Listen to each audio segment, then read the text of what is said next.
মৌলবাদী রাজনীতি, ধর্মীয় রাজনীতি এবং ভারত বিরোধী রাজনীতিকে রুখে দিয়ে বাংলাদেশে ক্ষমতায় এলো বিএনপি এবং ভারতের কূটনৈতিক চালে এ জয় গণতন্ত্রের জয়। এই জয় শুধু বিএনপির নয়, এই জয় ভারতেরও বলতে হবে। ঠিক কোন চালে মাত্র নির্বাচনের 1 মাস আগে বাংলাদেশে ফিরে এসেছিলেন তারেক রহমান। তারেক রহমানের প্রত্যাবর্তন যে পরিবর্তন ডেকে আনবে তা ভারত জানতো। তার পাশাপাশি জামাত চেষ্টা করছিল বাংলাদেশকে গ্রিপ নেওয়ার বা বাংলাদেশকে মৌলবাদী রাজনীতির মধ্যে ঢুকিয়ে বাংলাদেশকে পাকিস্তান গড়ে তোলার, তা কিন্তু কোনোভাবে সফল করতে পারেনি এবং ভারত বুঝিয়ে দিল কিভাবে বাংলাদেশকে নিজেদের বন্ধু দেশ বা কিভাবে বাংলাদেশকে গ্রিপে রাখতে হয়।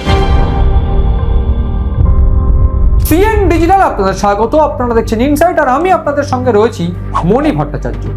বাংলাদেশের অভ্যন্তরীণ রাজনীতিতে যে চূড়ান্ত নাটকীয় পরিস্থিতি তৈরি হয়েছিল মাত্র বছর দেড়েক আগে, তা আমরা কোনোভাবে ভুলতে পারছি না। ঠিক সেই সময় শেখ হাসিনার পতনের পর বাংলাদেশের ইউনিট সরকারের যে শুরু, সেই শুরুতেই যে চূড়ান্ত অরাজকর পরিস্থিতি তৈরি হয়, সেইখানে বিএনপি কিভাবে ক্ষমতায় এলো, ঠিক সেইখানে বারবার করে ভারত বিরুদ্ধাচরণ, সেইখানে মৌলবাদী রাজনীতির যে জায়গা, সেইখান থেকে বাংলাদেশকে উদ্ধার করে এই মুহূর্তে বাংলাদেশে যে গণতন্ত্র স্থাপন হয়েছে, সেই স্থাপন একটা অন্যতম নজির এবং তা সম্ভব হয়েছে ভারতের কূটনৈতিক চালেই, এমনটা অন্তত মনে করছে বিভিন্ন বিশেষজ্ঞরা।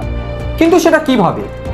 এই মুহূর্তে বাংলাদেশে যে বিএনপি জয় জয়কার, প্রাথমিকভাবে এই মুহূর্তে এটা পরিষ্কার যে বাংলাদেশে কে ক্ষমতায় বসতে চলেছে এবং এই তারেক রহমান দীর্ঘ 17 বছর বাংলাদেশের বাইরে থেকে এই যে ক্ষমতা দখল করলেন বাংলাদেশের, ঠিক সেইখানে বিশেষজ্ঞরা মনে করছেন সমস্ত চালটাই কিন্তু ভারতের।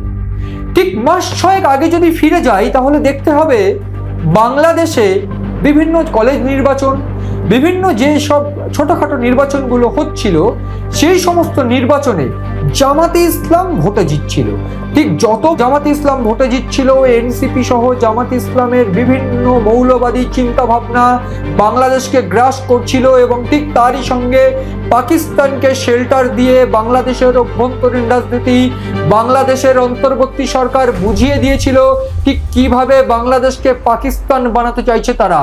ঠিক সেই পরিস্থিতিতে জঙ্গিদের দিয়ে ভারতের 7 সিস্টার্স আক্রমণ করা, ভারত বিরুদ্ধাচরণ তৈরি করাই একমাত্র লক্ষ্য তাদের ছিল এবং ঠিক সেইটাকেই ডিকোড করলো ভারত।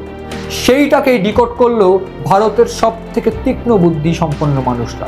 সেইখানে দাঁড়িয়ে এই তারেক রহমান ডিসেম্বর 25 বাংলাদেশে ঢোকে এবং ঠিক তারপরে সেইখানে সেই দিনই যে বক্তৃতা দেন, সেখানে আমি বারবার করে বলেছিলাম ভারতের ট্যাকটিক্যাল চালেই কিন্তু তারেক রহমান দেশে ফিরলেন এবং সেই ট্যাকটিক্যাল চালেই কিন্তু তারেক রহমান বুঝিয়ে দিয়েছিলেন সেদিনই যে এইখানে ভারত একটা এক্স ফ্যাক্টর। কেন আমি এই কথা বলছি? কারণ সেইখানে দাঁড়িয়ে প্রাথমিকভাবে তিনি বাংলাদেশের যে সমস্ত জয়গান করেছিলেন, সেইখানে বাংলাদেশের উন্নতি, বাংলাদেশের ডেভেলপমেন্ট নিয়ে কথা থাকলেও ভারতের জন্য, ভারতের বিরুদ্ধাচরণে একটিও শব্দ তিনি খরচ করেন। সেইখান থেকেই ভারতের জয় শুরু হয়েছিল। তারপর বিভিন্নভাবে যত সময় এগিয়েছে রাজনীতিতে পরিষ্কার করে দিয়েছিলেন যে ভারত কিন্তু তাদের একটা বন্ধু দেশ এবং ভারতকে নিয়ে চলতে হবে। ঠিক সেই সময়ে আমি বেশ কিছু জিনিস বলতে চাইবো। প্রাথমিকভাবে ঠিক 6 মাস পিছিয়ে গেলে বা তার কয়েক মাস আগে থেকেই বাংলাদেশের যে অভ্যন্তরীণ রাজনীতি, সেইখানে তারেক রহমানের প্রত্যাবর্তন কিন্তু একেবারে অপ্রত্যাশিত ছিল। একদিকে বিএনপি, অন্যদিকে আওয়ামী লীগ, এই দুটো দলই ছিল বাংলাদেশের অন্যতম গণতান্ত্রিক দল। সেই দল দুটোর মধ্যে কোনো দলই বাংলাদেশে নেই এবং ঠিক সেইখানে একেবারে মাথা গজিয়ে উঠেছিল এনসিপি এবং জামাতের মতন বেশ কিছু এই মৌলবাদী দল। ঠিক সেই সমস্ত মৌলবাদকে রুখে দিয়ে ভারতের কলকবজায় বা ভারতের যে ট্যাকটিক্যাল চালেই তারেক রহমান ফিরল এবং এই ক্ষমতা এই মুহূর্তে দখল করল। ঠিক এরই সঙ্গে বেশ কিছু রেজাল্ট বা এই বাংলাদেশের যে রেজাল্ট, সেই রেজাল্ট নিয়ে আমি কয়েকটি কথা বলবো, যেইখানে দাঁড়িয়ে কিছু গুরুত্বপূর্ণ দিক কিন্তু তুলে ধরার আমি চেষ্টা করব।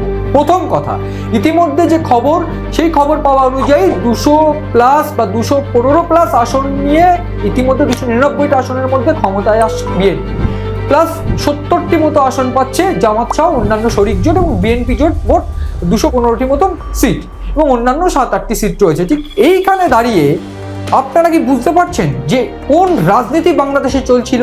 কেন বলছি আমি এই কথা? তার কারণ মৌলবাদের রাজনীতি দিয়ে কথাটা দিয়ে শুরু করেছিলাম এই অনুষ্ঠান, এবং ঠিক এই অনুষ্ঠানে আমি দেখাবো কোন ছকে বাংলাকে বা পশ্চিমবঙ্গকে বারবার করে টার্গেট করা হচ্ছিল। বাংলাদেশ ঠিক কি চাইছিল, পশ্চিমবঙ্গের পাশেই যে সমস্ত জায়গা ঠিক সেইগুলোকে ভারতীয় যে সমস্ত হিন্দু বিরোধী মৌলবাদী কালচার, ঠিক সেই হিন্দু বিরোধী মৌলবাদী কালচারকে গ্রাস করার চেষ্টা করছিল, সেইটাকে ভারতে প্রবেশ করানোর চেষ্টা করছিল। এবং ঠিক সেই জন্য এই যে 299টা আসনের যে তারতম্য রেজাল্ট, সেই রেজাল্ট আমি আপনাদের একটু দেখাবো ঠিক কোন জায়গায় কি ফলাফল ঘটেছে। আমি একেবারে নথি দিয়ে দেখানোর চেষ্টা করবো আপনাদের।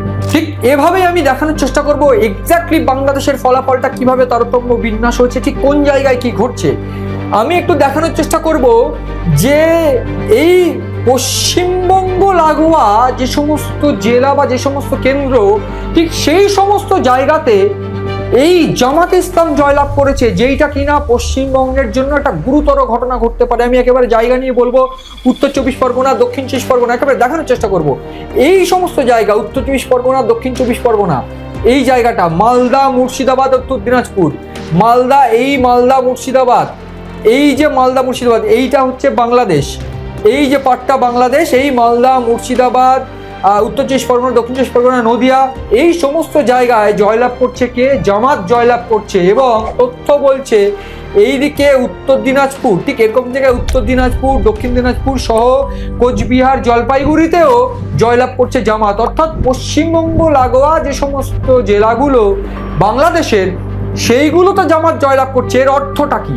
এর অর্থ খুব ভয়ানক। তার কারণ প্রাথমিকভাবে পশ্চিমবঙ্গের জন্য বাংলাদেশ কোনো রকমভাবে ডেঞ্জারাস পরিস্থিতিতে না এলেও ভবিষ্যতে যে হিন্দু বিরোধী মৌলবাদী কালচার পশ্চিমবঙ্গে ঢোকানোর চেষ্টা বাংলাদেশ চালাচ্ছিল, তার পাশাপাশি ভারতে একটা প্রভাব বা এই সেভেন সিস্টার্সে একটা প্রভাব যে তারা চালাচ্ছিল, সেইটাই পরিষ্কার হচ্ছে এই ফলাফলে। আমি